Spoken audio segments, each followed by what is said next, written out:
sensing pada polar. Ini maksudnya nilainya sama ya?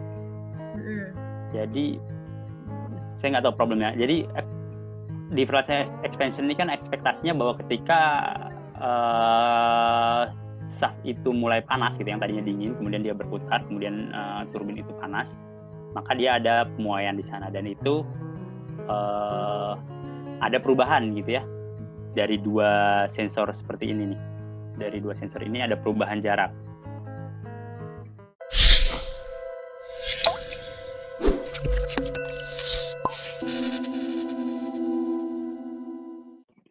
Ya, Assalamualaikum warahmatullahi wabarakatuh. Waalaikumsalam warahmatullahi wabarakatuh. Selamat siang pada para hadirin Tiara webinar untuk hari ini tanggal 13 Mei 2020. Hari ini pembahasan kita seperti yang sudah kita ketahui mengenai vibration sensor and application. Nah, pembicaranya adalah Mas Chandra. Bisa langsung dimulai Mas Chandra, waktu dan tempat saya persilakan. Baik, terima kasih Bu Tasya. Selamat siang Bapak-Bapak, Ibu-Ibu yang menghadiri webinar kali ini. Jadi webinar kali ini hanya mengcover sedikit mengenai condition management, yaitu di poin yang vibration ya. Mungkin ke depan nanti akan ada seri-seri webinar selanjutnya yang diadakan oleh Bu Tasya mengenai reliability management, condition management yang dengan teknologi yang lain, ataupun mengenai risk-based management. Jadi kali ini kita akan bahas sedikit mengenai vibration, terutama untuk penggunaan sensor vibration itu sendiri. Nah, sebelum memulai penggunaan sensor, ada baiknya sebenarnya saya jelaskan sedikit mengenai vibration gitu ya. Apa itu vibrasi, kemudian seperti apa sih vibrasi itu bisa ditangkap oleh suatu sensor gitu. Nah, kalau kita lihat di depan ini bahwa ketika ada suatu benda yang bergerak bolak-balik terhadap satu titik keseimbangan gitu ya, seperti bola yang sebelah kiri ini, nah, kita bisa sebut sebagai gerakan vibrasi. Nah, di mana sensor itu adalah sensor vibrasi adalah suatu sensor yang kita pasang di arah tertentu gitu ya, kemudian dia yang mengukur bagaimana gerakan dan bolak-balik dari suatu equipment tersebut. Seperti kalau pada gambar sebelah kanan ini kita bisa melihat bahwa kalau kita punya mobil gitu ya, kita andaikan mobil, kemudian mobil itu bergerak zigzag seperti ini. Nah, kita bisa lihat bahwa di speedometer dari mobil itu sendiri, di dashboard-nya kita bisa lihat ada perubahan arah gitu ya, perubahan jarak, kita sebut dengan displacement, kemudian ternyata ada perubahan velocity gitu ya, kecepatan juga ada berapa kilometer per jam gitu, maupun acceleration gitu, berapa akselerasinya. Jadi dari gerakan mobil ini ada 3 satuan yang kita tangkap gitu, baik itu displacement, jaraknya, kemudian velocity, percepatannya sebenarnya kalau karena vibration to vector biasanya kalau di Indonesia kan namanya percepatan, atau kita biasa ya nggak apa-apa kita sebut dengan kecepatan, kemudian acceleration, percepatannya. Nah, ini juga yang ditangkap oleh sensor vibrasi yang sama. Jadi sensor vibrasi itu bisa mendeteksi gerakan bolak-balik dari 3 satuan ini. Jadi ada sensor yang mengukur satuan displacement, ada sensor yang mengukur satuan velocity, dan ada sensor yang mengukur satuan unit acceleration. Ini beberapa tipe sensor yang tadi saya sebutkan, bahwa yang paling atas itu merupakan sensor yang melihat displacement gitu ya, jarak dari sensor ke gerakannya tadi. Kemudian ada yang mengukur velocity-nya, kemudian ada yang mengukur akselerasinya. Kalau kita lihat detail mengenai ketiga tipe sensor ini, bahwa biasanya sensor yang mengukur displacement atau perpindahan jarak itu adalah sensor mengukur langsung gerakan dari shaft-nya. Kalau kita bisa zoom di sini bahwa ketika ada shaft, ini transducernya gitu ya, yang kita sebut dengan sensor displacement, maka sensor ini langsung melihat jarak antara transducer dengan shaft, gitu ya. Di mana sensornya ini dipasang di dalam casing gitu, di-mount di dalam casing, sehingga yang terukur adalah langsung jarak antara transducer dengan shaft-nya. Ini kalau untuk displacement sensor. Sedangkan untuk velocity, maka biasanya sensor dipasang di area casing. Yang terukur adalah gerakan vibration dari casingnya. Jadi mountingnya ada di atas seperti ini, di tengah ini shaft, kemudian ini adalah casing gitu. Mirip seperti gambarnya mirip seperti yang di atas, tetapi ya nggak saya tunjukkan ini notnya. Namun sensor dipasang di arah di atas casingnya, sehingga yang terukur adalah gerakan casingnya. Begitu juga dengan accelerometer. Nah, dia mirip seperti transducer, mirip seperti velocity transducer, yang diukur adalah casingnya.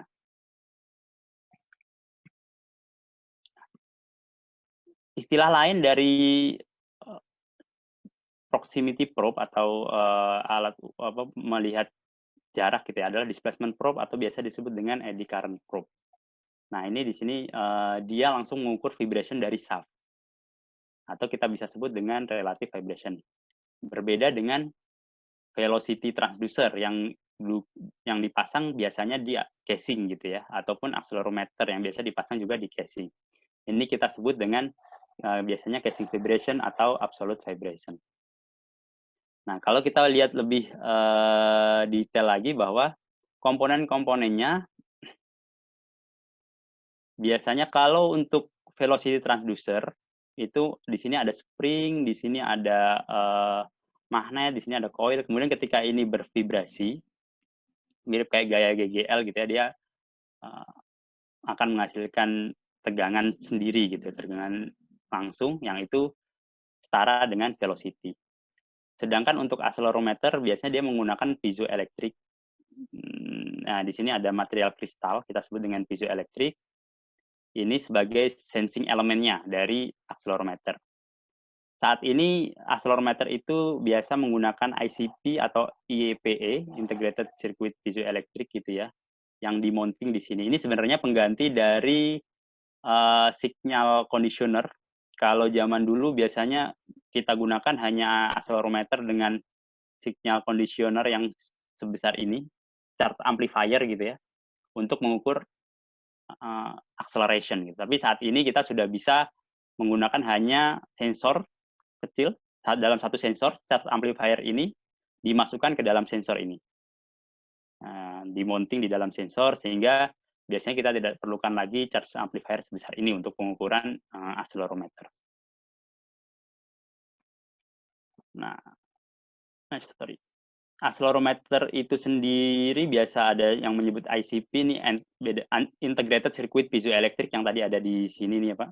Atau ada juga yang menyebutnya dengan IEPE, ini konsepnya sama. Oke.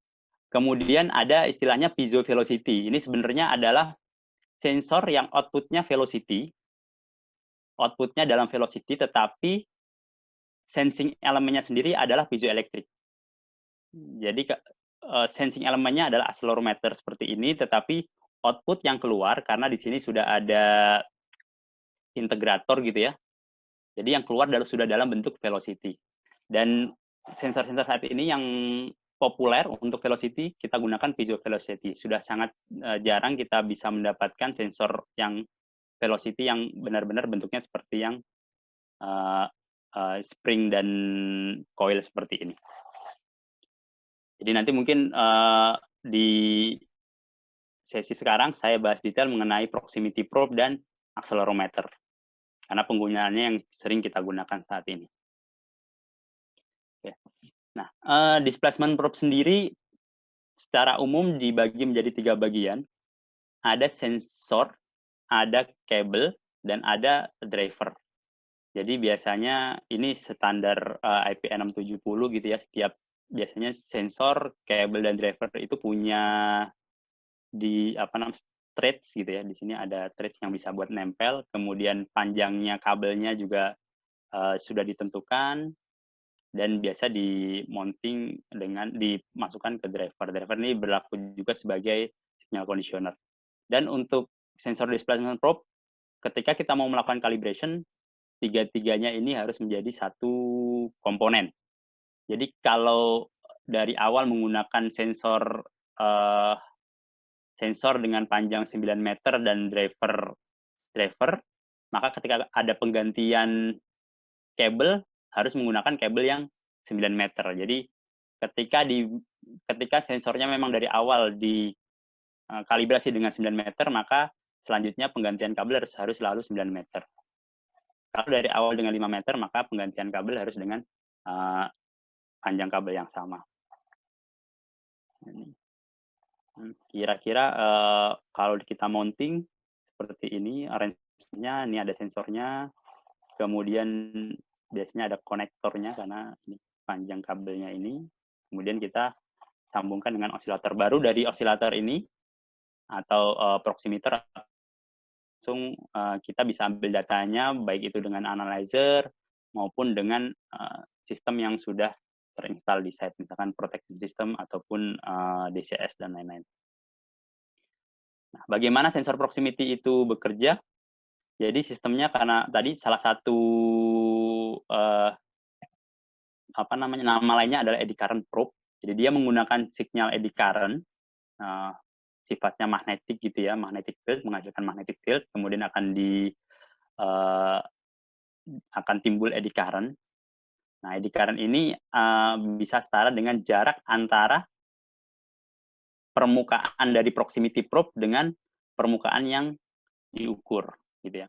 Jadi jaraknya semakin jauh, maka tegangannya akan semakin besar. Jadi gambarnya akan seperti yang di grafik sebelah kanan ini. Jadi kalau kita geser menjauh, maka tegangannya akan bergeser naik. Ya. Jadi kalau gapnya ini semakin jauh,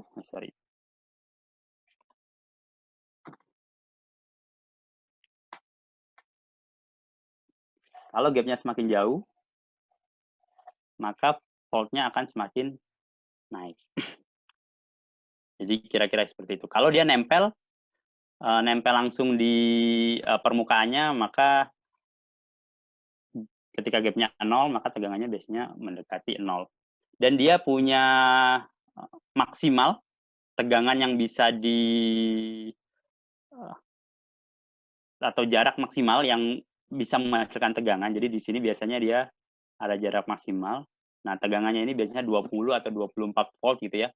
Jadi kalau jaraknya di atas sini, di bagian yang di sini, maka tegangan yang muncul akan sama. Jadi tidak berubah gitu ya kalau sudah di atas nilai tertentu. Nah, ini tergantung terhadap tipe dari setiap proximity probe-nya. Sensitivitas dari proximity probe itu sendiri secara umum biasanya nilainya 200 mV per mils atau 7,78 volt per milimeter. Rata-rata sih nilainya seperti ini. Kemudian, nah, ketika kita mau melakukan setup instalasi untuk vibration, maka harapannya bahwa jarak kondisi pemasangan sensor itu berada di tengah-tengah di sini.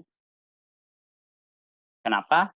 Kalau terlalu jauh, ada potensi dia tidak linear terhadap output gitu ya, antara jarak dengan output tidak linear. Kalau terlalu dekat, takut bahwa sensor bisa kontak dengan permukaan dari shaft. Sehingga biasanya saat instalasi kita pasang di dinilai sekitar 9 sampai 11 volt. Oke. Ini kita bisa sebut dengan rest gap voltage atau cold gap voltage gitu ya. Ini sensitivitasnya. Nah, dalam proximity probe bahwa ketika kita melakukan pengambilan data vibration, ada beberapa yang disebut dengan glitch atau disebut dengan error gitu ya, run out. Jadi dia sebenarnya tidak menggambarkan dari vibration dari displacement probe itu sendiri, tetapi itu sebenarnya merupakan run out. Nah, ini bisa terjadi di pengukuran vibrasi dengan menggunakan proximity probe.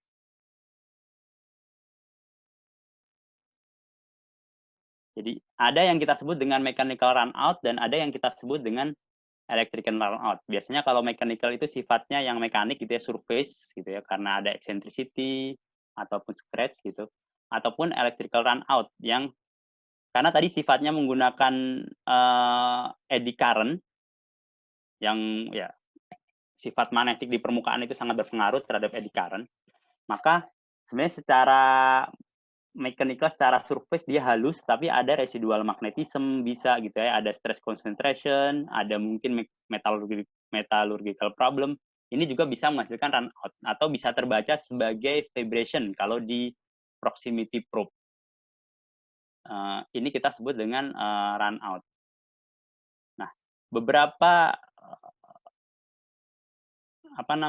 beberapa metode machining yang kita bisa untuk memperkecil run out itu ada beberapa metode seperti degaussing gitu ya, yang lebih ke treatment di sifat magnetiknya, kemudian burnishing lebih ke mechanical treatmentnya. Ada juga yang melakukan subcoating, plasma spray coating dan lain-lain. Atau kalau hanya sedikit gitu kira-kira yang yang terjadi run out-nya kita bisa lakukan micropanning gitu ya. Atau ada yang ekstrim menambahkan sleeve pada probe target. Nah, untuk melihat apakah ada glitch atau tidak, biasanya kita bisa lihat ketika proses startup.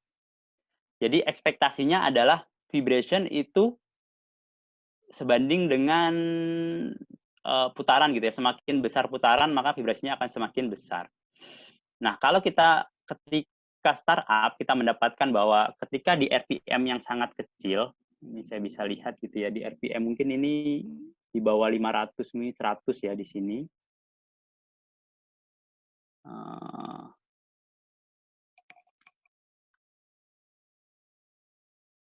Di bawah 100 sekitar sini.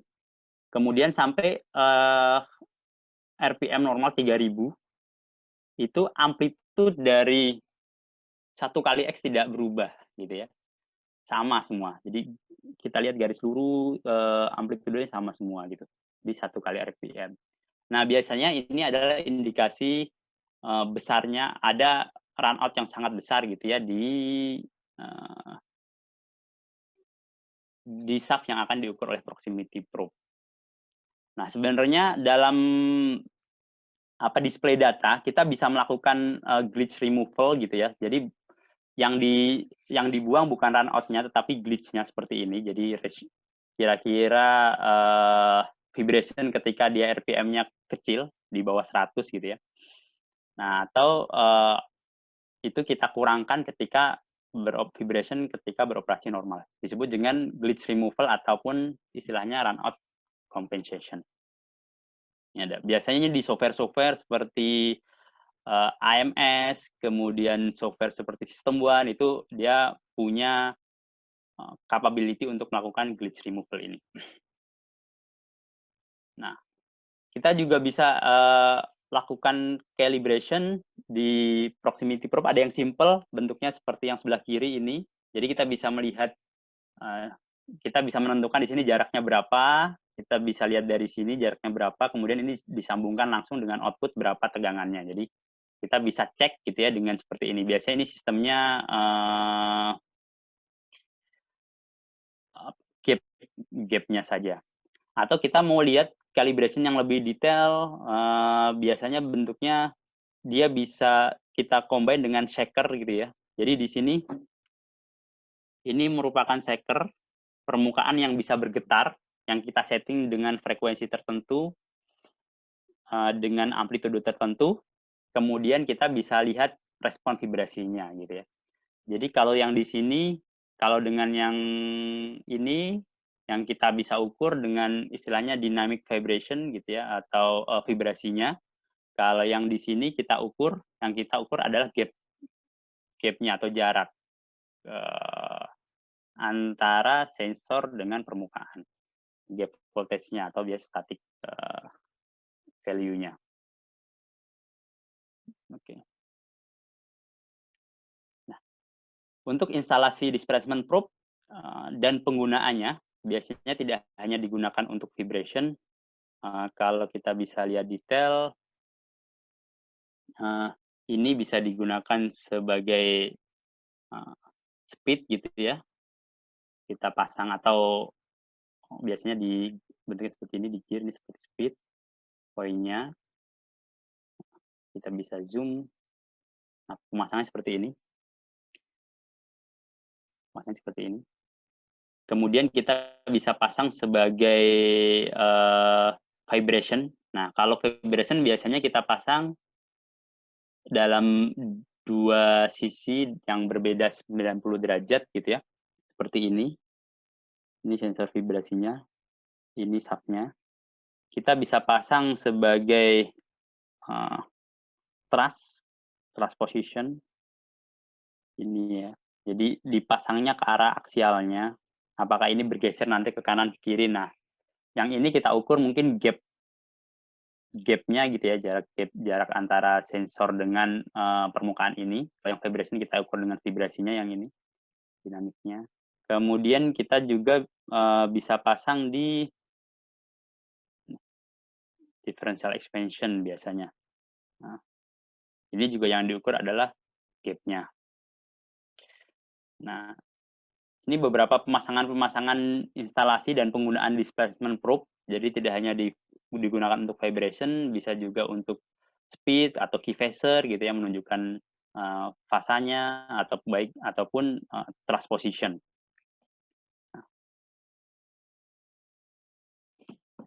Kemudian untuk proximity probe, nah dalam tampilan data kita bisa menampilkan dalam bentuk sistemnya adalah kita sebut dengan orbit. Ini istilah dalam vibration gitu ya, kita sebut dengan orbit. Jadi dengan dua proximity probe yang kita pasang yang berbeda 90 derajat, nah kita bisa tampilkan selain vibration gitu ya, spektrum atau time waveform gitu, kita bisa tampilkan orbit gitu ya, dengan menggabungkan dua time waveform yang berbeda 180 derajat. Nah, kalau kita lihat orbit itu biasanya adalah gerakan shaft ketika dia berputar dalam bearing gitu ya. Misalkan kita anggap bahwa di sini adalah bearing, nah ini gerakannya adalah seperti ini. Itu orbitnya.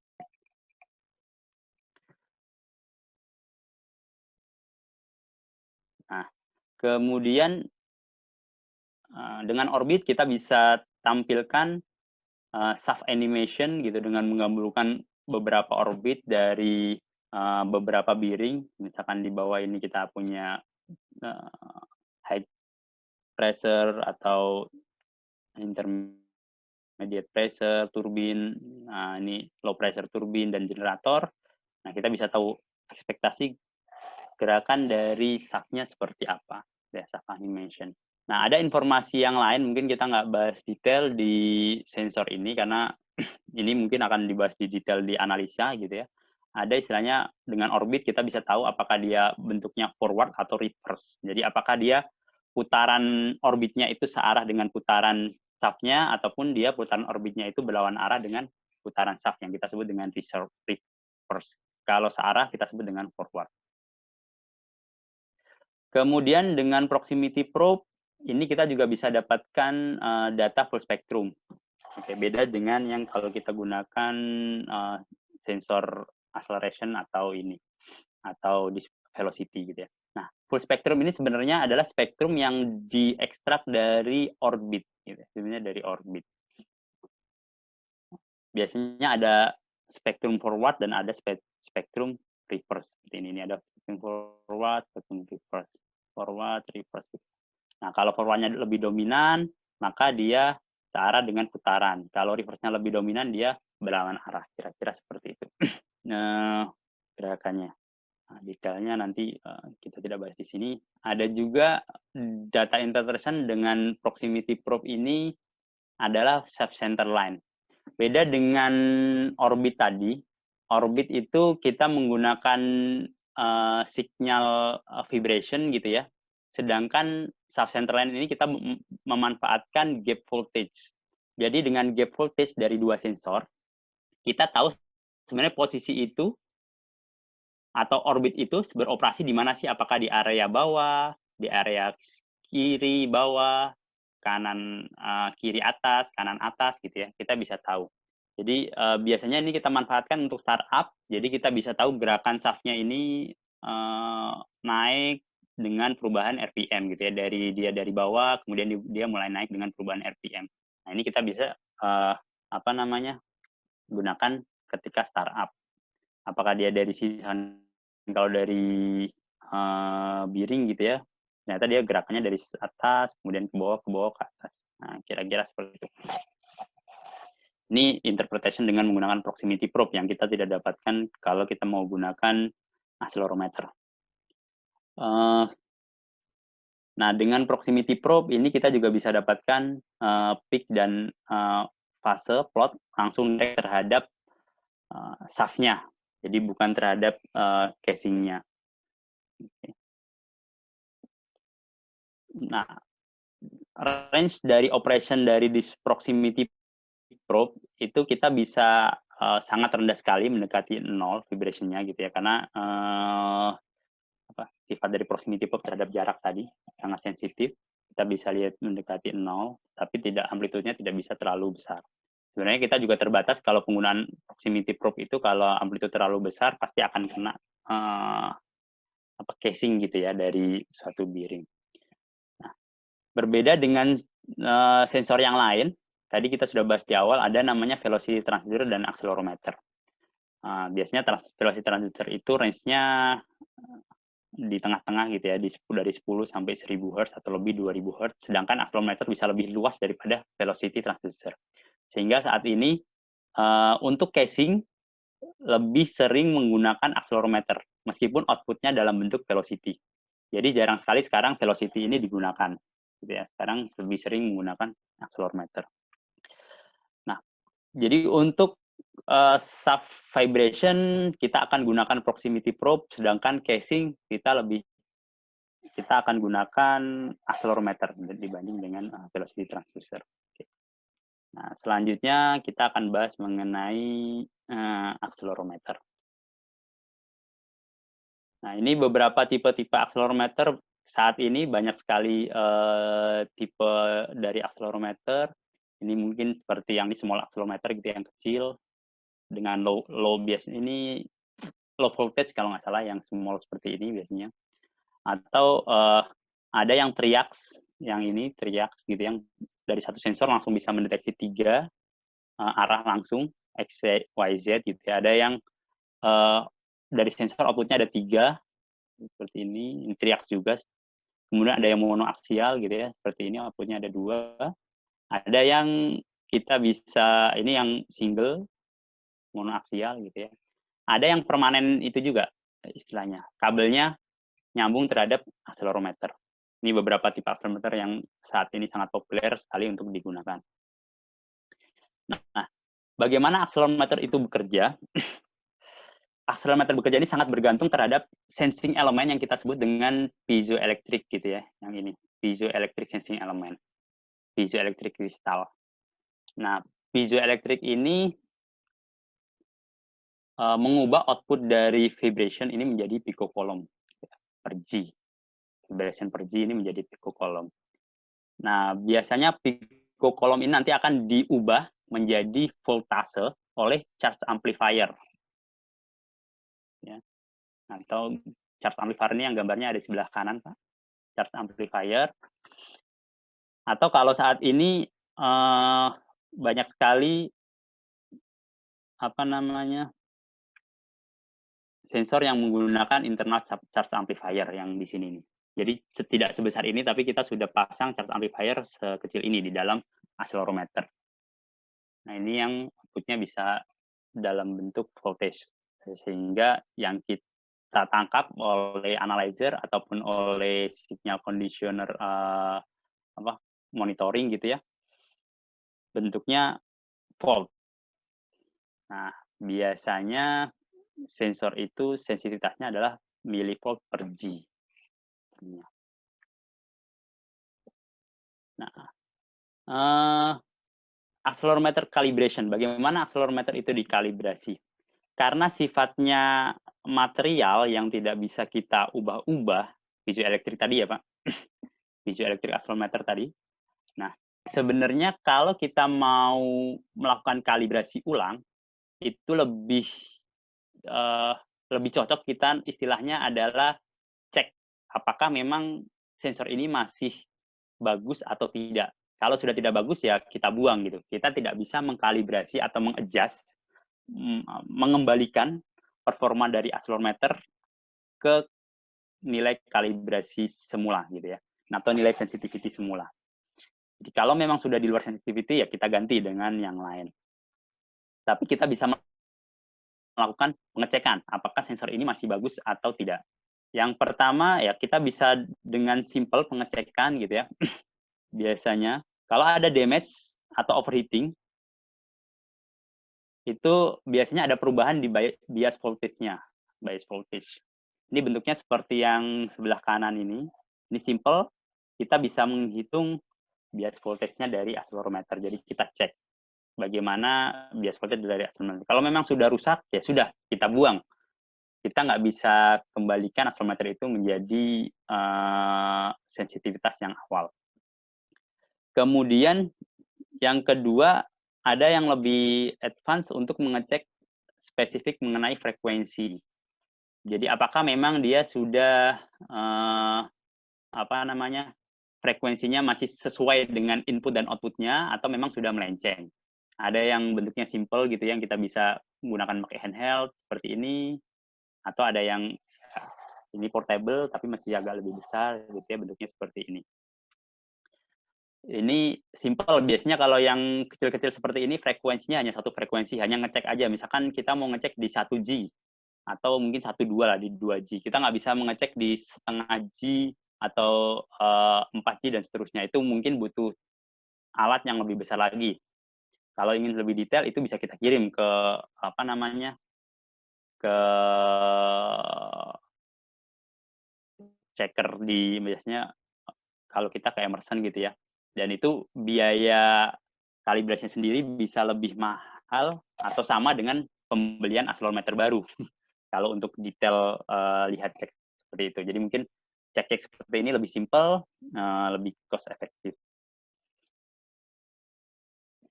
Kemudian dalam sensitivitas dari accelerometer tadi, perbandingan antara input dan output, ada beberapa tipe sensor. Kita sebut dengan high sensitivity, medium, dan low gitu ya. Biasanya low itu ya 10 mV per G ini nilainya kita sebut dengan low. Kemudian medium ini yang general purpose, yang biasa kita gunakan, itu 100 mV per G. Ada yang high sensitivity, 1 volt per G. Oke. Nah, grafik di depan ini sebenarnya menggambarkan bahwa ini adalah linearitas dari sensitivity-nya gitu ya, Pak. Ini adalah linearitas dari sensitivity-nya. Jadi kalau di bawah ini, di bawah, maka dia sudah tidak linear lagi. Ketika inputnya besar, outputnya akan kecil di poin yang mungkin saya bisa perfect. Di poin yang ini, ketika inputnya besar, outputnya kecil.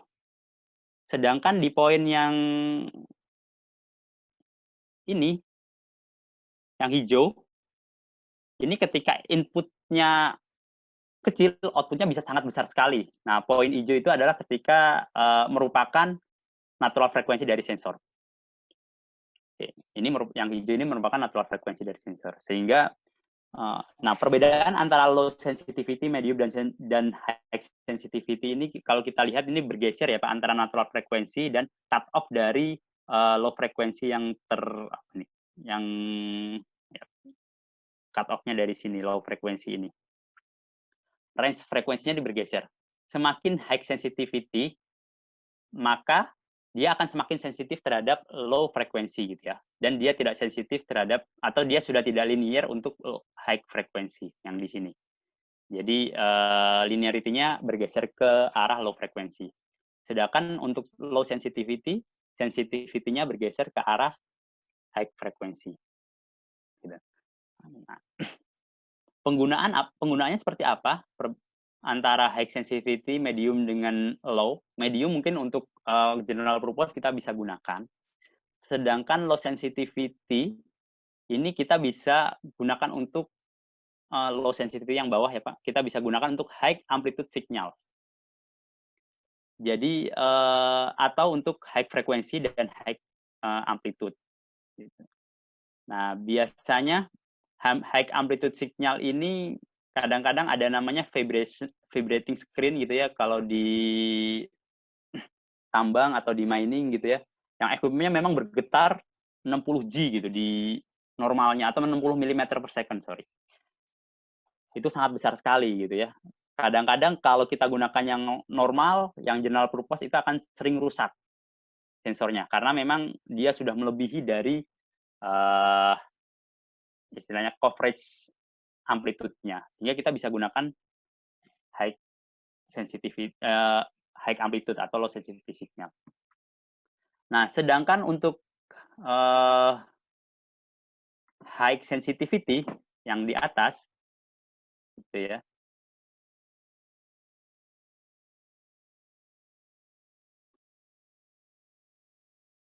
Nah, sedangkan untuk yang high sensitivity, kita bisa gunakan untuk low amplitude signal.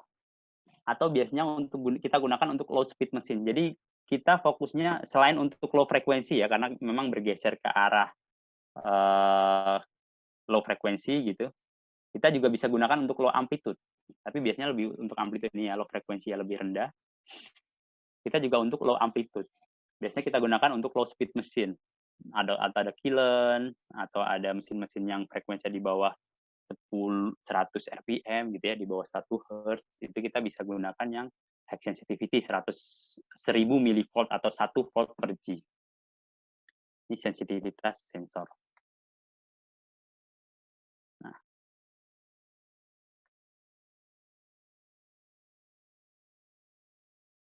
Oke. Untuk ini ada beberapa pertanyaan Pak, cuman mungkin saya selesaikan dulu presentasinya, nanti baru saya kembali ke pertanyaan yang sudah ada di sini. Cuman kalau mau bertanya nggak apa-apa, dimasukin saja biar masuk ke dalam list, nanti baru saya akan jawab di akhir presentasi.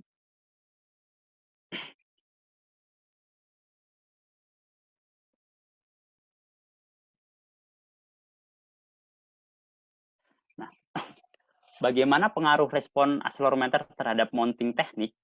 Tadi adalah yang sebelumnya tipe-tipe dari sensor dengan beda sensitivitas. Sekarang kita anggap kita pakai satu sensitivity gitu ya, yang general purpose atau yang 100 mV per G. Nah, ternyata beberapa mounting teknik itu bisa menurunkan linearity dari suatu sensor. Jadi atau natural frekuensi dari sensornya sehingga linearity-nya atau mana yang linear itu bisa bergeser ke arah low frekuensi. Nah, gambarnya misalkan di sini rata-rata kalau di apa namanya calibration sertifikat itu menggunakan stud mount. Jadi kalau di calibration biasanya menggunakan ini. Ini di calibration, di tempat calibration. Nah, sedangkan penggunaan kita di site biasanya kita kadang-kadang menggunakan tupul magnet gitu ya seperti ini. Kadang-kadang kita menggunakan stinger probe tip atau stinger seperti ini. Ada juga menggunakan flat magnet gitu ya. Dan itu bisa mengubah sebenarnya sifat maksimum yang bisa di-cover oleh accelerometer. Jadi kita bisa merefer ke, nah ini dari CTC seperti ini, misalkan contohnya, kalau maksimum ini biasanya di sekitar di atas 15.000 ya. Kalau sensor dengan apa namanya dikalibrasi sertifikat itu bisa sampai 15.000, ketika kita pakai tupel magnet, maka maksimum itu bisanya mengcover 2000 Hz gitu ya, Pak. Nih, 2000 Hz. Atau kalau kita pakai probe malah maksimum dia 500 Hz gitu. Kalau kita lihat di tabel diagram sensitivitas tadi, maka natural frekuensinya bergeser, Pak. Yang tadi stud mount itu ada di sini, nih 15 gitu ya misalkan ya. Dia akan bergeser ke arah kiri. Nah, ini magnetic mount ini kita pakai yang ini. Sehingga kita ketika kita pakai magnet, kita tidak bisa lagi, atau sensor itu mungkin hanya bisa mengcover sampai 2000 Hz. Di mana ketika kita mau mengukur yang 5000, maka dia bisa melalui atau dia bisa beroperasi di area natural frekuensi dari sensor gitu ya.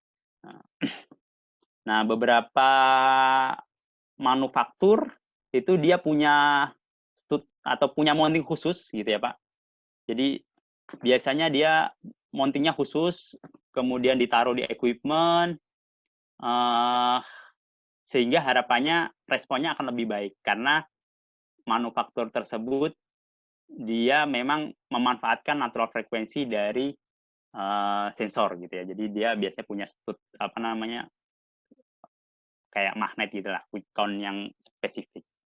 Nah, itu kenapa mounting teknik ini mempengaruhi respon dari apa namanya, accelerometer itu sendiri. Kadang-kadang ketika kita tadi mengambil data dengan accelerometer, nah accelerometer itu kita pasang di site, ada yang namanya thermal shock, mechanical shock, maupun cable fault gitu ya, thermal shock, mechanical, cable fault. Ini dan ini bisa menghasilkan, tetap kita bisa dapatkan nilai vibrasi, tetapi biasanya vibrasi sangat tinggi sekali. Berbeda dengan nilai-nilai vibration sebelumnya gitu ya. Kita sebut ini sebagai ski slope. Karena kenapa ski slope? Karena dalam spektrum kita bisa melihat gambarnya seperti gambar yang di bawah. Ini dia akan tinggi di low frekuensi, Pak. Jadi sangat tinggi sekali di low frekuensi, kemudian dia baru turun gitu ya, baru ini normal vibration. Jadi poin di low frekuensinya ini yang kita sebut dengan ski slope.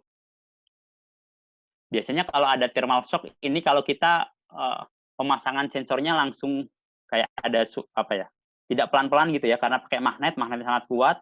Jadi ada bump antara sensor dengan magnet. Biasanya timbul mechanical shock. Kalau thermal shock biasanya kalau equipment-nya terlalu panas gitu ya, di mana di dalam accelerometer itu kan tadi ada ICP atau IEP gitu ya, ada istilahnya ada IC yang di dalam. Nah, ketika itu timbul panas di sana, itu bisa terjadi thermal shock dan itu bisa timbul ski slope. Dan juga kalau misalkan ada di cable fault, itu juga bisa menghasilkan ski slope. Cara mengeceknya adalah kita lihat bahwa vibration yang muncul biasanya jauh lebih tinggi dibanding dengan pengukuran sebelumnya. Kemudian kita bisa merefer ke spektrum. Ternyata di spektrum tampilannya bisa seperti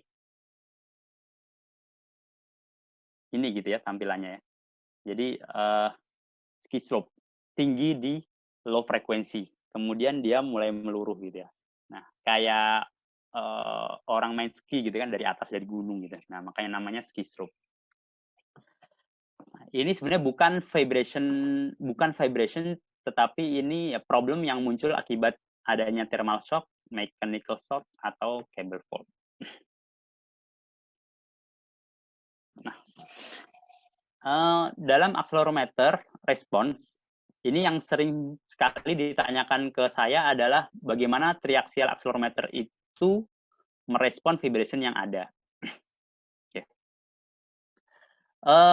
Sebenarnya kalau kita lihat bahwa triaxial accelerometer ya sama dengan accelerometer yang lain gitu ya. Dia punya 3 piezoelektrik. Jadi ini satu,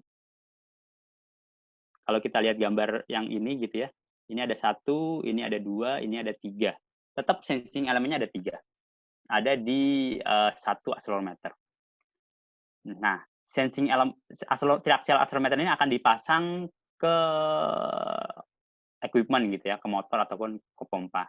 Nah, proses pemasangannya ini sebenarnya yang mempengaruhi respon accelerometer. Pada umumnya kalau kita gunakan, kita lakukan yang rutin measurement, maka kita akan menggunakan magnet gitu ya, seperti gambar, ini kita gunakan magnet ya. Nah, triaxial accelerometer dengan magnet. Nah, sifat magnet itu sendiri biasanya dia sangat kuat terhadap satu arah gitu ya. Kalau gambar di atas mungkin ini arahnya Z. Jadi dia sangat kuat di arah Z. Bagaimana dengan di arah X dan Y gitu ya. Nah, kita merefer tadi respon dari accelerometer terhadap pemasangan bahwa ya respon paling kuat dengan magnet, misalkan ini kita anggap magnet paling kuat, maka ya paling kuat adalah arah Z. Sedangkan arah X dan Y untuk respon di low frekuensi tetap kita bisa dapatkan, tetapi kita tidak bisa expect atau kita tidak bisa harapkan dia bisa merespon di frekuensi tinggi. Jadi arah X dan Y ini kita mungkin ya untuk ngecek unbalance, misalignment gitu, kita bisa tetap lihat dari arah itu, tetapi kita tidak bisa gunakan misalkan untuk high frekuensi analisis gitu ya. Mungkin kita gunakan lihat untuk bearing, ataupun kita gunakan untuk demodulation application atau peak view application. Nah, kalau untuk parameter measurement ketika kita menggunakan triaxial accelerometer, arah yang searah dengan magnet itu yang kita set up sebagai peak view measurement atau demodulation measurement. Jadi jangan arah yang lain, hanya arah yang memang searah dengan magnet karena responnya paling besar. Ini di luar pemasangan di bagian vertikal, horizontal atau di motor ya Pak. Ini hanya sifatnya untuk yang sensor. Nanti akan ada lagi bagaimana kita memasang itu apakah di arah vertikal, horizontal ataupun aksial gitu idealnya. Paling ideal sih kita pasangnya di load zone idealnya. Tapi kalau misalkan tidak bisa di load zone, di bawah motor, di sisi motor bagian bawah gitu ya, kita bisa pasang di arah horizontal. Nah, ini untuk triaxial accelerometer. Kemudian tadi sudah disebutkan bahwa ada istilahnya piezo velocity atau velocity transducer yang output-nya itu dalam bentuk velocity meskipun sensornya piezoelektrik gitu ya. Nah, karena output-nya velocity maka dia ada analog integrator Pak di dalamnya. Mungkin di sebelahnya ICP tadi ya, atau bareng dengan ICP di board yang sama.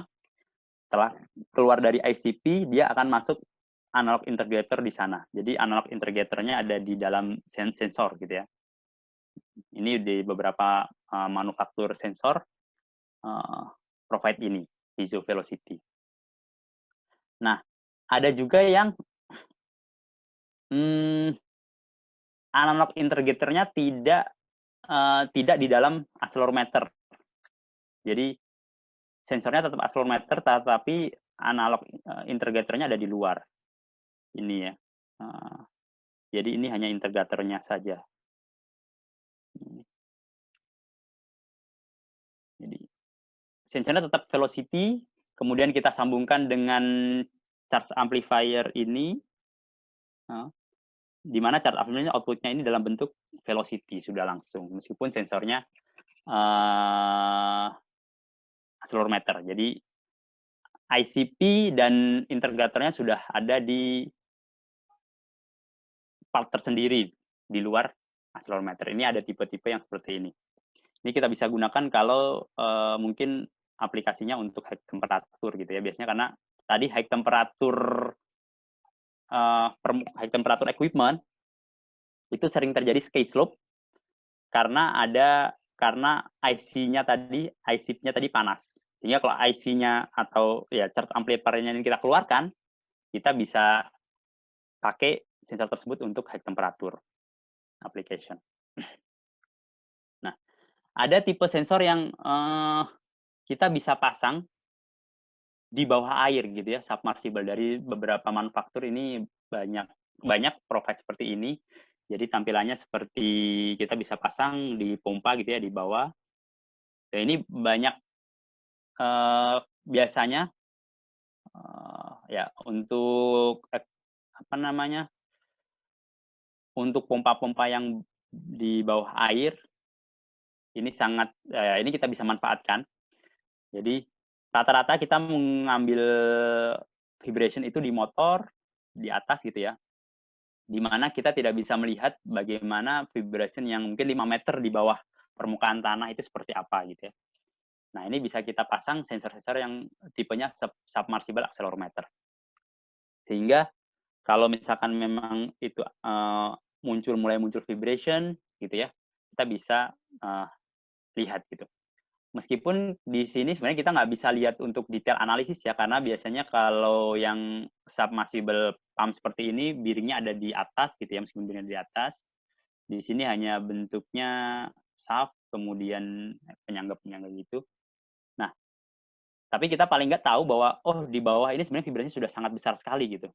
Karena sering sekali terjadi katastrofik di submersible seperti ini, submersible pump. Di bawahnya itu sudah wobble ininya, vibrasinya sudah tinggi sekali dan tidak terdeteksi di bagian atas gitu ya. Measurement di motor atau ya mungkin di bagian-bagian atas itu tidak terdeteksi di casing-casing pompa yang bagian atas. Ini kita bisa tambahkan submersible accelerometer di setup equipment seperti ini. Tadi untuk penggunaan di high temperature, rata-rata sensor itu istilahnya charge amplifier-nya yang tadi kita mounting ya ICP dan IEPE itu kita mounting di dalam accelerometer, ini sekarang kita keluarkan. Jadi kita keluarkan terpisah dengan accelerometer. Sehingga accelerometer ini sendiri bisa bekerja di temperatur yang tinggi.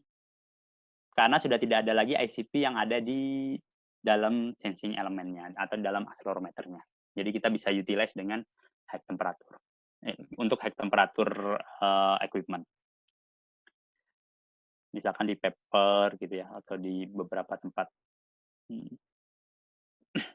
Nah, ada juga accelerometer yang kecil dan ringan. Kenapa kita harus gunakan yang kecil dan ringan? Ini karena biasanya kita ingin lakukan kegiatan FRF atau modal test gitu ya, impact test gitu ya terhadap equipment-equipment yang sebenarnya kecil, tidak besar. Misalkan di blade, di gear, atau di end winding gitu ya. Ini contohnya ini. Nah, ini kalau dibandingkan dengan apa namanya tangan gitu ya, sangat kecil sekali. Jadi kita bisa utilize kalau kita mau impact test untuk gear gitu ya, untuk apakah resonans dari roda giginya seperti apa, gitu ya. Kita bisa gunakan yang kecil, ringan gitu ya. Ini contohnya ini hanya 4 gram, 4,2 gram, kemudian 10 mili dimensinya. Ini sangat kecil. Ini tampilannya dengan tangan. Ini kita bisa gunakan untuk misalkan small bore connection vibration assessment gitu ya, untuk equipment-equipment yang kecil. Sehingga kalau kita lakukan impact, dia tidak mengganggu nilai natural frekuensi.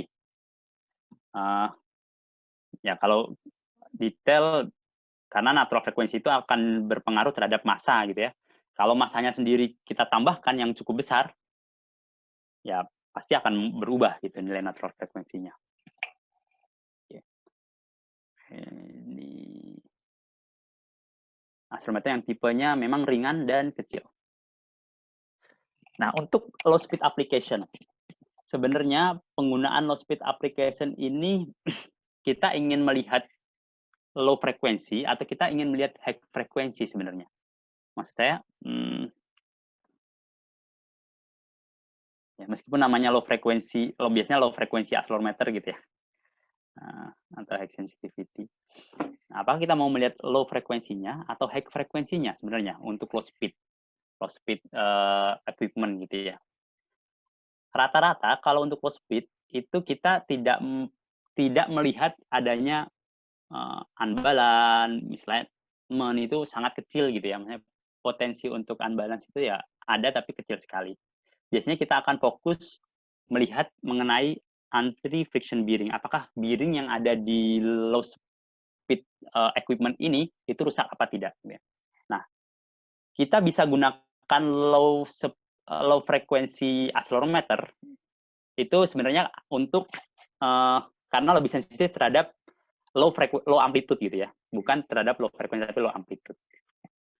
Nah, sebenarnya kita bisa gunakan norm yang vibration yang general purpose saja untuk low speed application ini. Tidak harus dengan low speed atau tidak harus dengan low frequency accelerometer. Tapi kita gunakan high pass filter dalam peak view ataupun sistem demodulasi gitu ya. Dan ini kita bisa mengcapture, kita tetap bisa mendapatkan problem di bearing dengan menggunakan peak view atau demodulation atau high frequency. Ini sensornya kita tetap pakai yang general, tapi dengan signal processing yang memang kita cover yang ya berapa ini, mungkin di atas 100 RPM atau 200 RPM gitu ya. Kita tetap bisa dapatkan problem akibat di bearing. Nah, ini salah satu contoh penggunaan untuk low speed application gitu ya, dengan high pass filter tadi, dengan ya kita bisa tetap dapatkan impact gitu ya. Kita tidak harus selalu menggunakan low frekuensi. Ya, ini adalah hasil dari high pass filter yang menggunakan peak view. Tetap kita bisa dapatkan impact meskipun equipment-nya hanya low speed.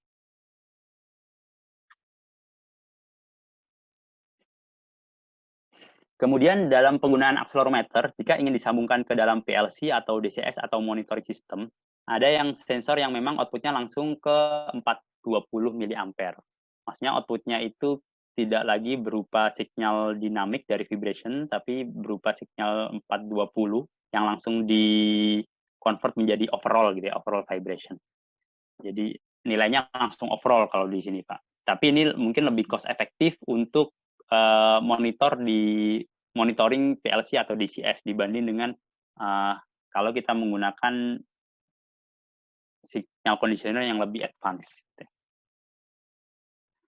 Nah, ada juga accelerometer yang kita gunakan untuk vibration switch gitu ya, di mana dia langsung direct output ke PLC untuk protection system biasanya. Jadi kita bisa atur di sini nih, kita bisa geser-geser berapa vibration yang mau kita atur. Kalau dia nilainya tertentu, maka dia ada signal overload sehingga bisa memberikan trip ke sistem gitu ya. Ada overload protection. Jadi kalau sebenarnya ini bisa dilakukan di sensor, bisa dilakukan di card yang lain gitu. Tapi kalau misalkan ini memang sudah dilakukan ke sensor, ya, lebih cost efektif. Gitu. Costnya lebih. Nah, ada juga sistem accelerometer ini kita bisa combine dengan signal conditioner. Jadi dari accelerometer disambungkan langsung. Kalau kita lihat di sini, bentar.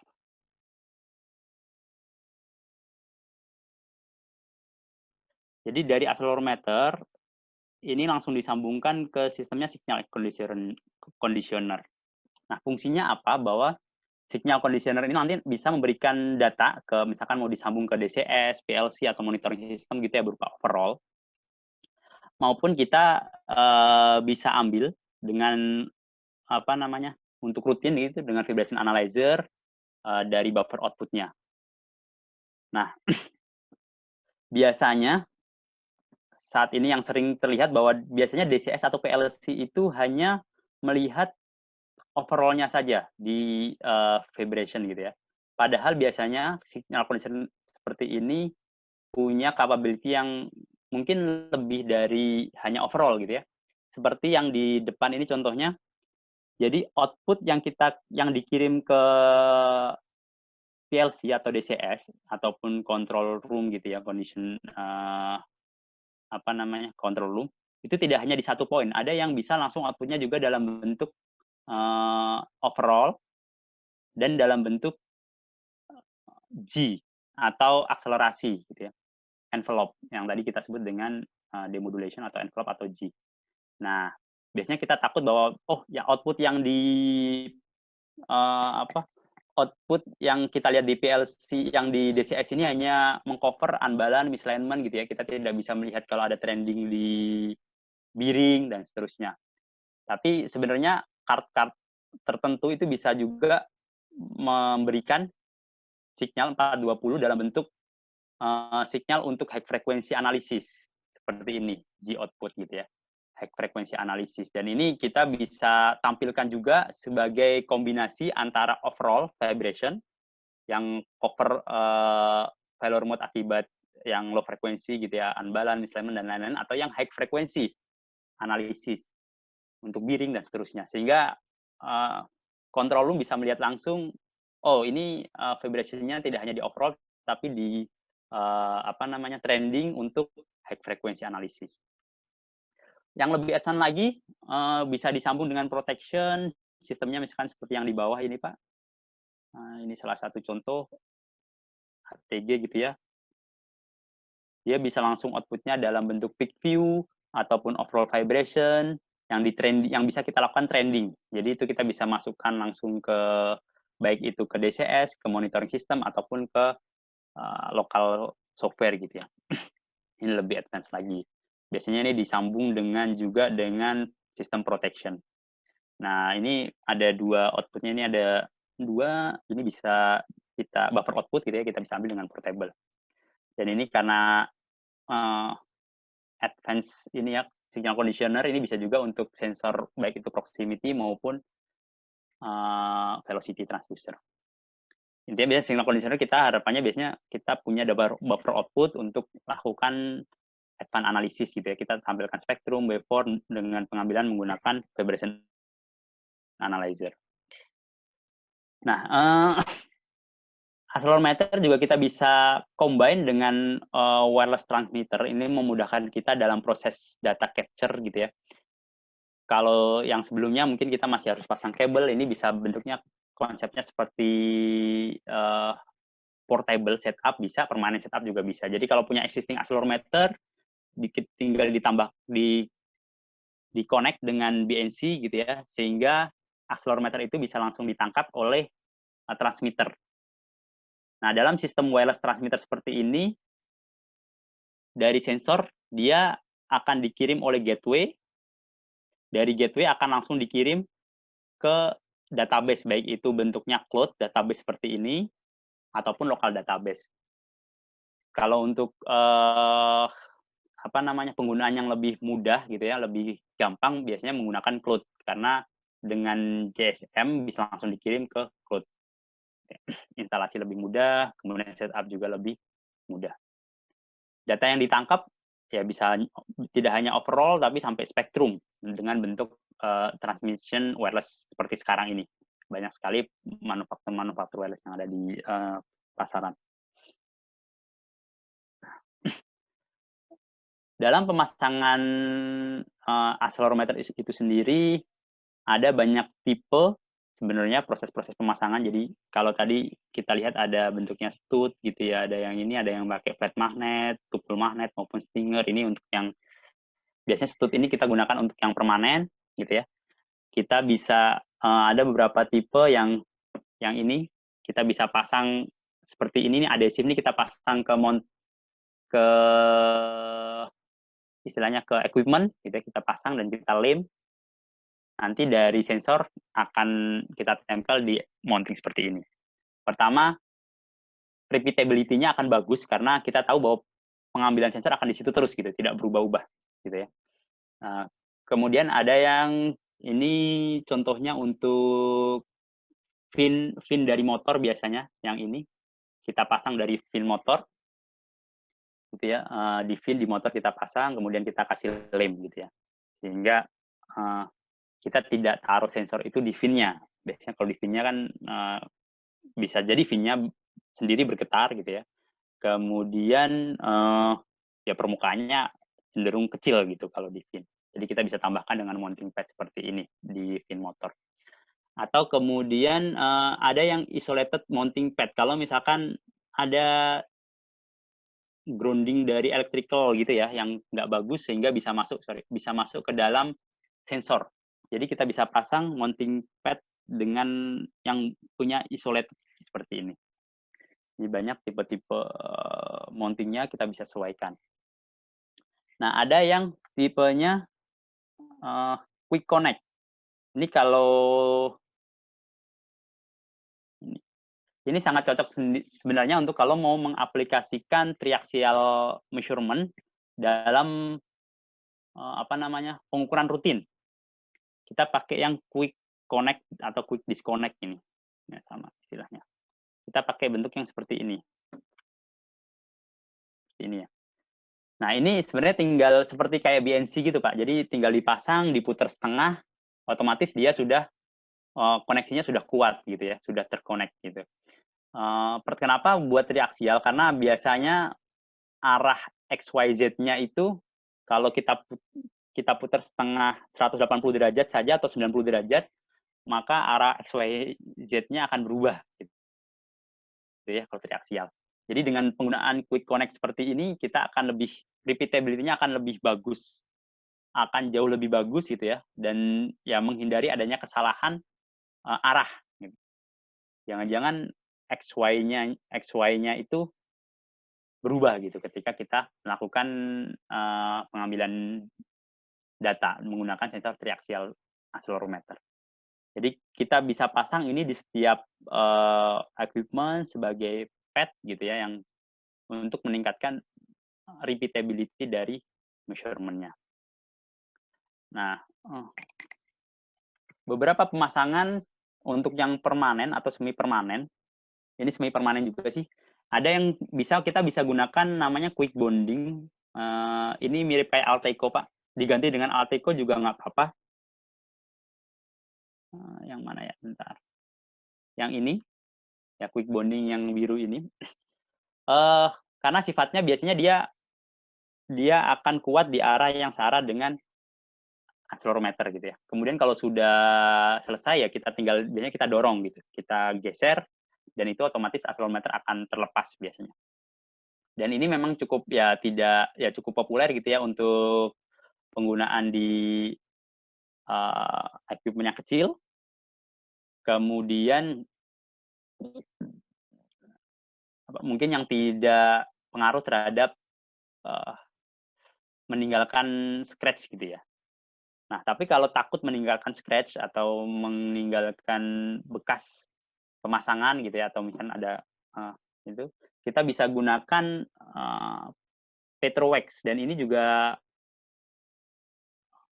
familiar digunakan. Sorry. Eh,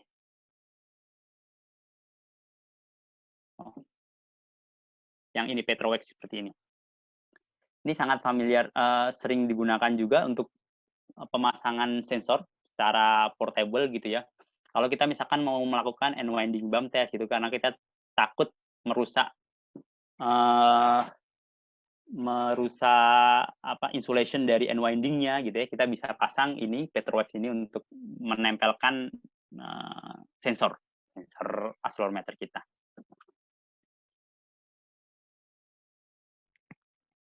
Oke, mungkin, itu akhir dari slide ini. Nah, saya coba ini sudah cukup banyak pertanyaan, ada 10 pertanyaan.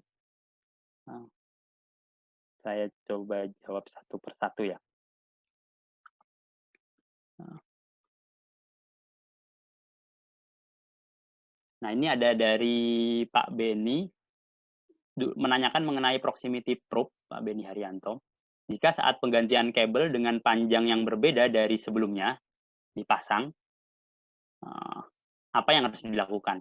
Jadi mungkin saya balik lagi ke sini, ke proximity probe. Ini, kalau panjang kabel yang awalnya 9 meter, kemudian dipasang 5 meter, biasanya pertama adalah driver itu memang di setup untuk panjang kabel tertentu, Pak. Jadi nggak semua driver ini, maksudnya nggak driver yang sama ini tidak bisa mengcover panjangnya itu 5 atau 9 meter. Jadi memang spesifik biasanya beberapa driver. Saya nggak tahu, mungkin kalau sekarang ada driver yang bisa dua-duanya, saya belum tahu. Cuman rata-rata driver itu hanya mengcover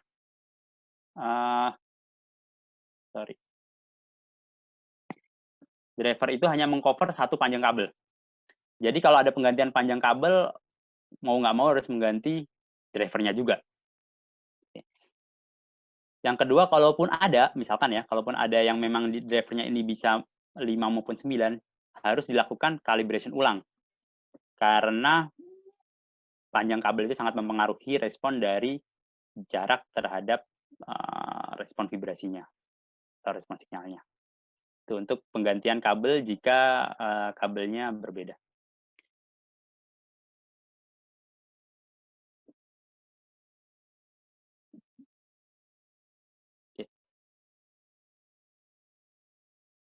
Oke, kemudian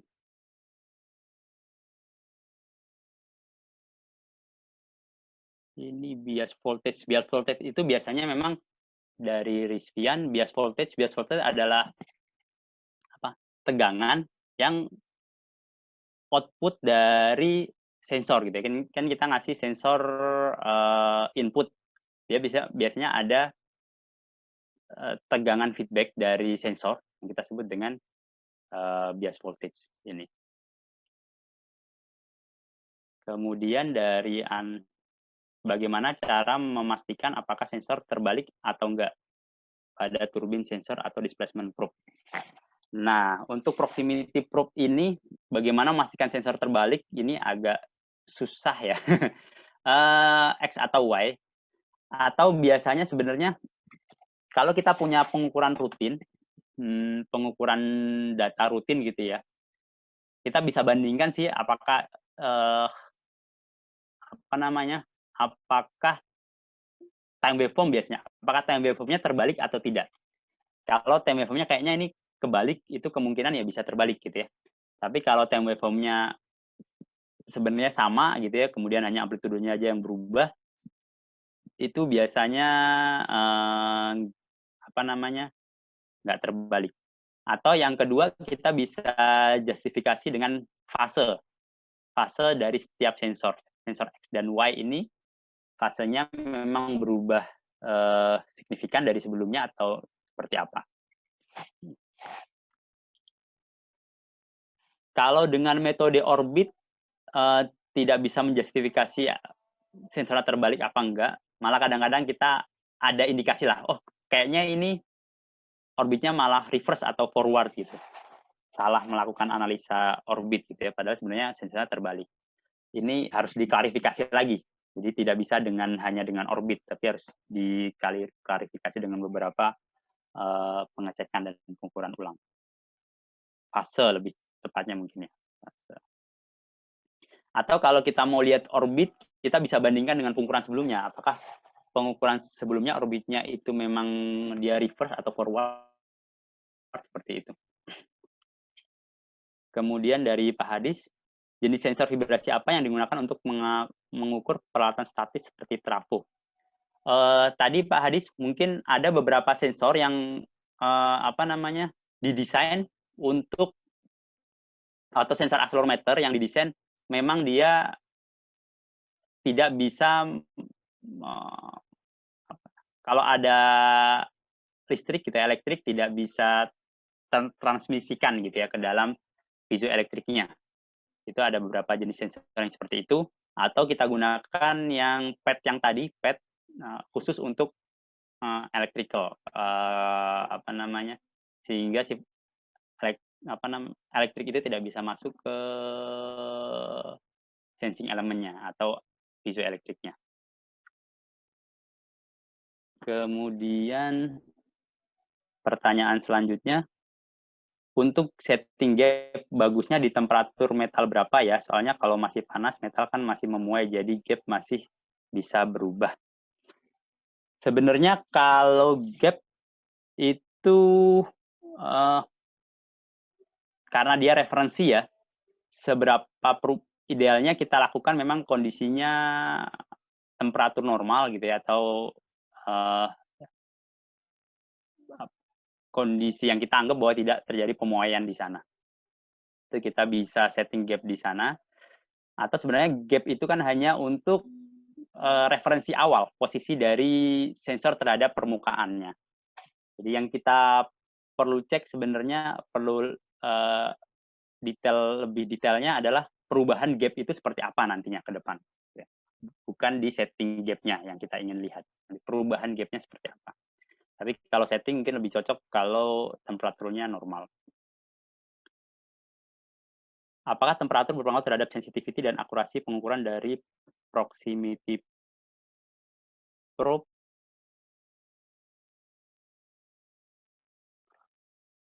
Oke. Untuk temperatur dari apakah temperatur berpengaruh terhadap sensitivitas dari proximity probe? Pasti. Tapi proximity probe itu punya range temperatur operasi. Selama range temperatur operasi dari proximity probe itu dipenuhi, maka dia tidak berpengaruh besar terhadap sensitivitasnya. Ya. Jadi kemudian biasanya ada juga notifikasi di calibration certificate itu kalau di temperatur di bawah berapa gitu, dia ada perubahan kira-kira akurasi dari nilainya itu ada perubahan akurasi.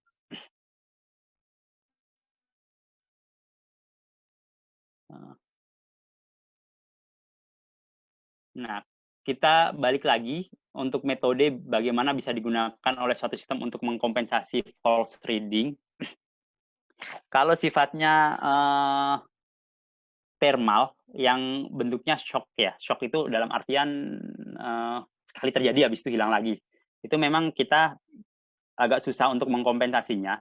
Tetapi kalau memang thermal itu terjadi secara terus-menerus gitu ya, dari awal sampai memang dari pemasangan sensor atau dari operasi dari equipment itu terjadi gitu ya, perubahan thermal itu ya kita bisa gunakan tadi ada istilahnya run out compensation atau glitch compensation gitu. Kalau memang ada biasanya kompensasi seperti itu di beberapa software. Tapi kalau sifatnya shock yang terjadi sesekali biasanya ya kita nggak bisa kompensasi untuk false reading seperti itu. Kita bisa capture saja.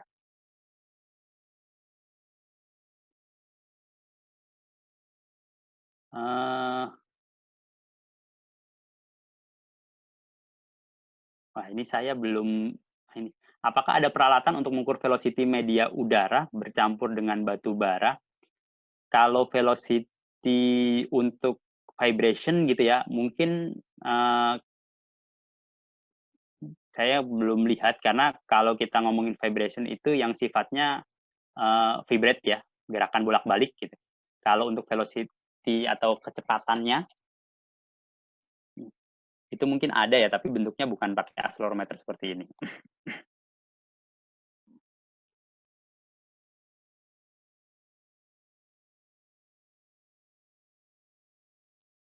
Dari Pak Jarod Prakoso, seberapa besar deviasi antara penggunaan accelerometer high sensitivity dengan fitur SST-nya CSI, slow speed teknologinya CSI gitu ya. Sebenarnya fitur slow speed teknologinya CSI itu mengkompensasi yang istilahnya mengkompensasi yang low frekuensi low frekuensi yang turun gitu ya akibat tipe dari accelerometer. Sedangkan accelerometer dengan high sensitivity tadi itu ya dia memang real dari dari sensornya. Kalau deviasi sangat kalau perubahannya memang belum ada spesifik apa namanya research tentang itu ya. Karena yang hack yang mana, kita pakai sensor yang mana gitu ya. SST-nya tipenya yang untuk frekuensi berapa ini masih berbeda-beda tiap frekuensi dan tiap penggunaan RPM-nya. Kemudian dari Pak Yosua, untuk submersible accelerometer apakah ada limitasi jenis fluida yang diizinkan untuk menggunakan sensor tersebut?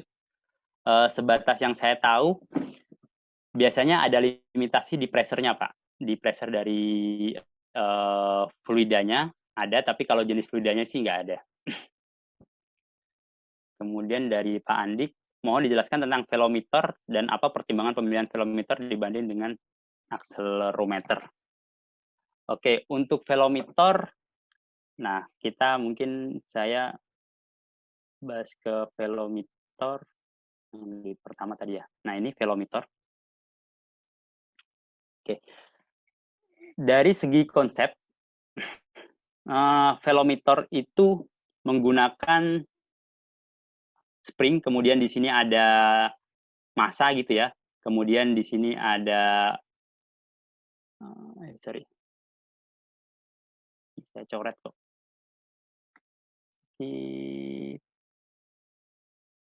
Oke, di sini ada massanya, di sini ada springnya, di sini ada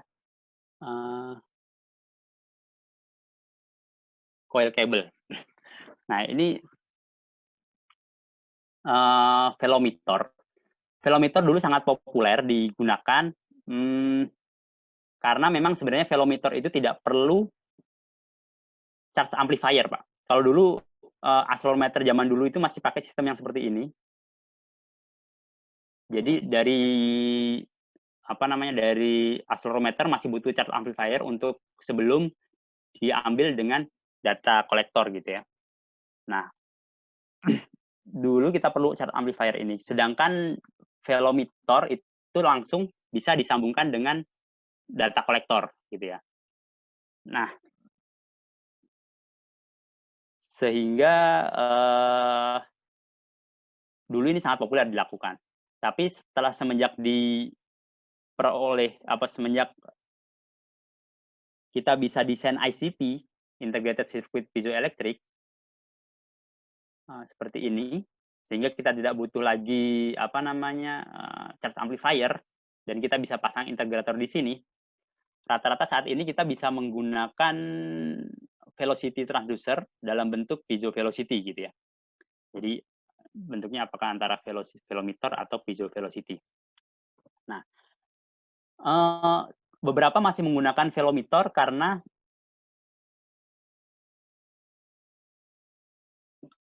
range dari temperatur yang di cover oleh velometer bisa lebih tinggi. Jadi karena tidak ada ICP-nya tadi, tidak ada ICP yang di dalam sensor accelerometer, maka dia range temperaturnya bisa lebih tinggi. Maka biasa sekarang masih dipakai untuk yang high temperatur. Tetapi ketika kita juga bisa sebenarnya opsi untuk ICP-nya ini kita keluarkan gitu ya, sehingga accelerometer juga kita bisa gunakan untuk temperatur gitu. Untuk high temperatur juga.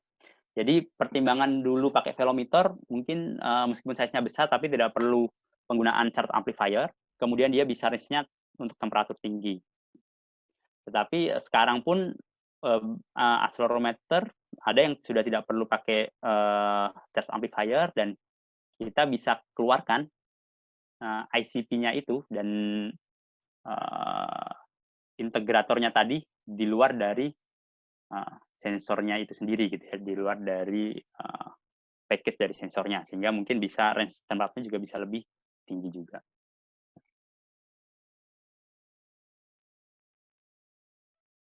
Kemudian apabila kita hanya memiliki satu sensor yang akan dipasang pada equipment, misal pada pompa horizontal dan vertikal, pada arah mana sebaiknya sensor dipasang?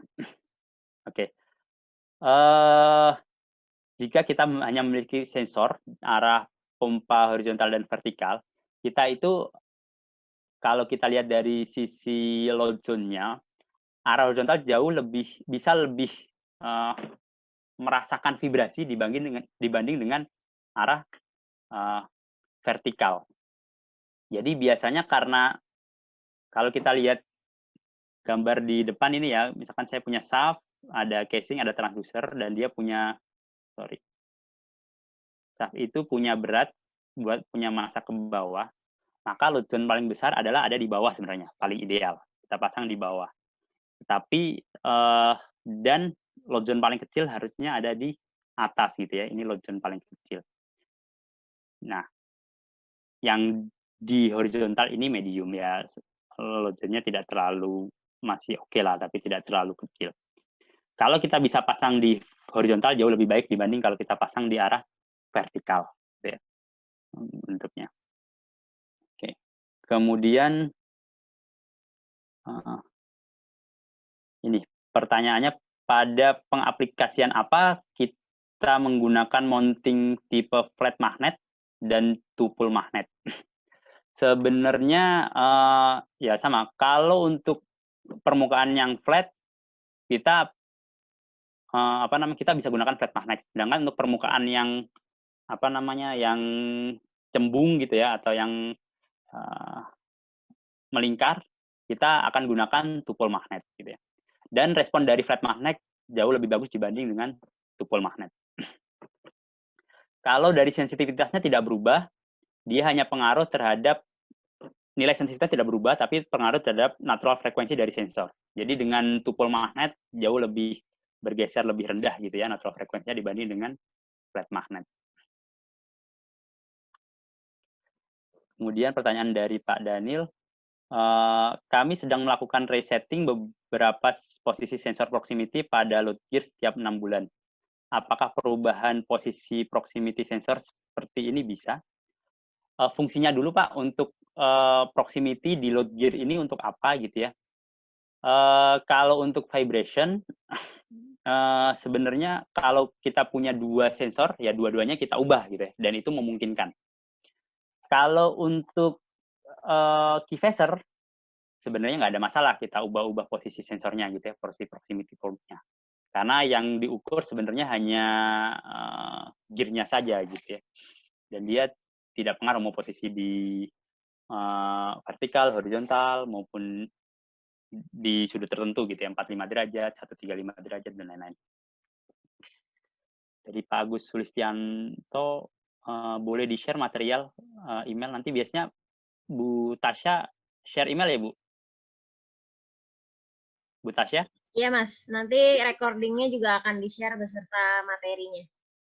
Nanti recording dari presentasi ini juga akan di-share dan akan dikirim juga presentasinya. Mungkin Mas Chandra juga bisa lihat di bagian chat, Mas, ada beberapa pertanyaan juga. Oh gitu, baik-baik. Iya. Nanti ini selesai akan, artinya pegangan proximity sensor tidak begitu kuat megang. Wah, kalau ini beda kondisi Pak, dari Pak Daniel ini ya. Kalau kita ubah posisi proximity sensornya, kemudian pegangannya nggak kuat, ya itu berarti problem di pegangannya. Kalau bisa dipindahkan proximity sensornya juga pegangannya harus kuat gitu ya, karena ada juga banyak fault atau problem akibat looseness di mounting dari proximity sensornya. Seismic sensor biasa sama Pak dengan velometer, konsepnya sama gitu ya, tapi biasanya ya konsepnya seperti ini, mirip antara seismik dengan velometer. Oke. Kemudian di chatnya yang mana ya?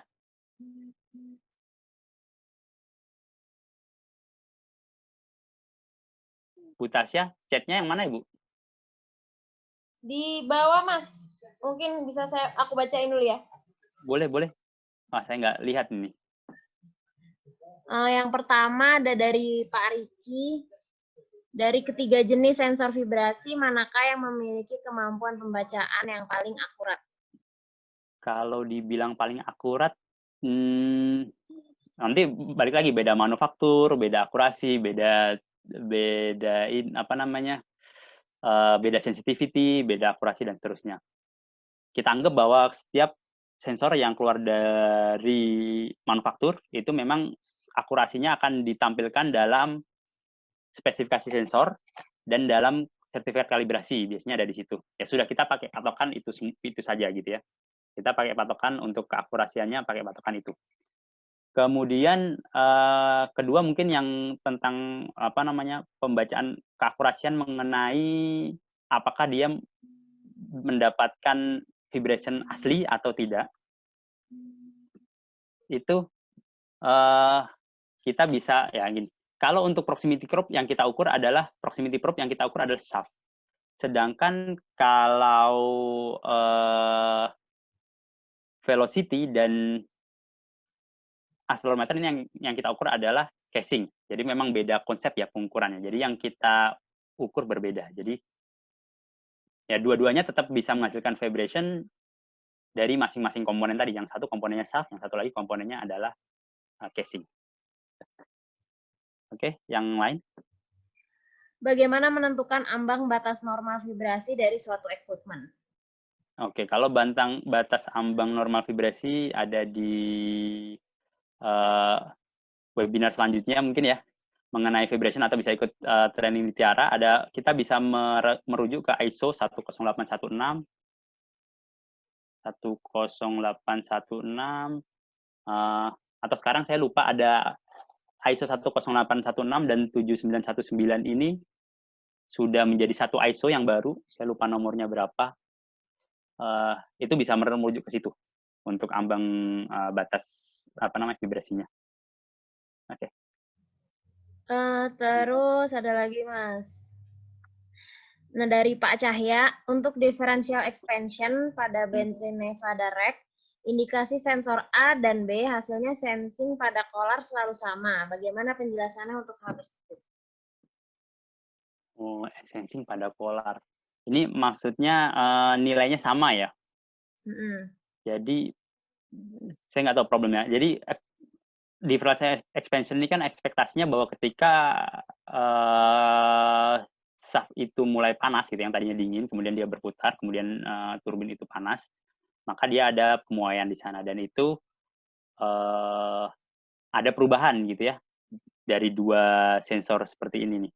Dari dua sensor ini ada perubahan jarak biasanya. Nah, kalau dia tetap sama, entah tidak ada pemuaian di sana, bisa jadi, atau yang kedua indikasi sensornya memang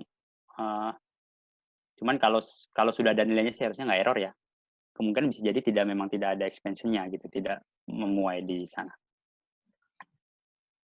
Oke, Syah? Lanjutnya ada kebanyakan proximity probe digunakan untuk low frekuensi, namun sering juga dijumpai beberapa perusahaan lain menggunakan probe tersebut untuk memonitor vibrasi pada gearbox yang mana operating speed-nya termasuk dalam high frekuensi. Apakah ada pertimbangan lain selain frekuensi yang menjadi acuan analisa? Oke. Sebenarnya sih lebih ke tipe bearing ya. Jadi kalau di gearbox itu tipe bearingnya adalah jurnal, atau selain frekuensi tadi ya, kalau tipe bearingnya adalah jurnal, mungkin itu lebih ideal untuk kita ambil datanya.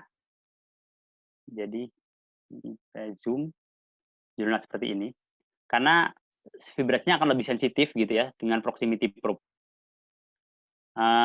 Kalau kita pasang di casing, maka akan ada terjadi redaman di